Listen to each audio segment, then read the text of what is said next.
Bonjour à tous, bienvenue sur la chaîne. Il y a plusieurs semaines, Apple a présenté ses tout nouveaux MacBook Pro M5, iPad Pro avec la même puce et pareil pour le Vision Pro, mais nous allons nous intéresser qu'aux deux premiers. La première bonne nouvelle, c'est que les prix ont enfin un peu baissé, moins 100 € pour les tout nouveaux iPad et MacBook Pro, ce qui fait 1799 pour le Mac et 1119 pour l'iPad Pro 11 pouces, 1469 tout de même pour le 13. Mauvaise nouvelle cependant si vous êtes utilisateur européen, l'adaptateur secteur n'est plus fourni dans la boîte. Au niveau du design dorsal de l'iPad Pro, cela est encore plus épuré que l'année dernière puisqu'il ne reste plus que le petit logo avec la poubelle barrée et c'est tout. Si l'on décortique à présent les composants de cet iPad, qu'est-ce que l'on a? Eh bien tout d'abord on passe à 12 Go de RAM par défaut et non 8 et par contre les versions 1 ou 2 Tera restent à 16. Tant que l'on parle de la mémoire vive, le débit de celle-ci est passé de 120 à 154 Go par seconde, ce qui améliore les performances ou du moins évite que ça devienne un goulot d'étranglement et ça c'est pareil sur le Mac.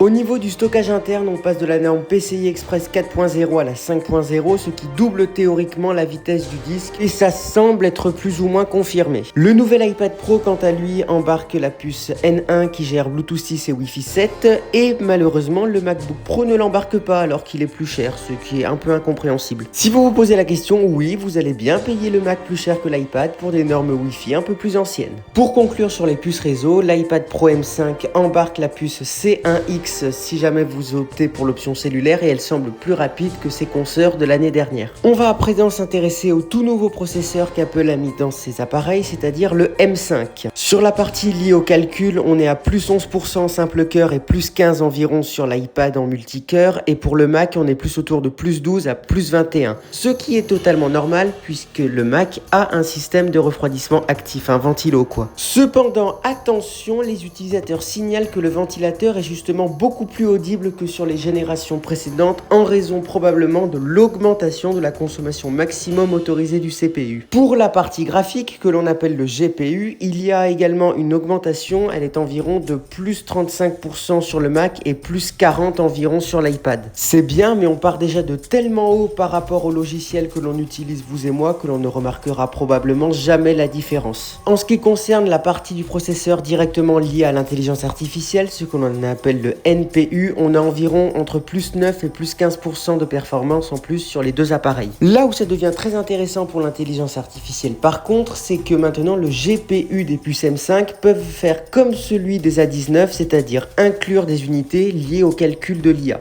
Et là, qu'est-ce que ça fait? On est environ à plus 25% à x2 sur l'iPad Pro et jusqu'à x4 sur le Mac. Elle est géniale cette amélioration, on est d'accord. Le seul petit problème, c'est que pour l'instant, les logiciels tiers n'en tirent pas vraiment parti. Donc pour l'instant, ça sert un peu à rien. Les deux dernières caractéristiques de l'iPad Pro que je vais vous donner concernent les écrans. Alors tout d'abord, en ce qui concerne l'écran intégré, il peut descendre à 1 nits en luminosité minimum dans le noir, mais ça ne se voit pas vraiment. Et il gère à présent les écrans externes à 120 Hz, mais semble-t-il, il faut avoir une fréquence maximum de moniteur à 120 Hz, car tout ce qui est entre 60 et 120 ne peut pas être géré à sa pleine puissance, donc on redescend à 60. Est-ce que je recommande ces produits? Ma réponse courte est non. Les augmentations sont réelles et indéniables, mais la plupart des logiciels n'en tirent pas parti, donc ça ne sert pas à grand chose, au moins pour l'instant. En outre, les appareils plus anciens, notamment à base de M4 et même jusqu'au M2, tournent encore très bien et il n'y a aucune fonction critique dont vous avez besoin selon moi. Par contre, prendre un appareil à base de M5 peut se justifier si vous venez d'un vieux processeur Intel ou d'un vieux processeur type A, si l'on parle des iPads. Parce que là, autant qu'à se rééquiper, autant le faire correctement et être tranquille. C'en est tout pour moi. Si vous avez des questions, n'hésitez pas, les commentaires sont là pour ça. N'hésitez pas également à liker, partager et vous abonner. Et moi, je vous dis à bientôt.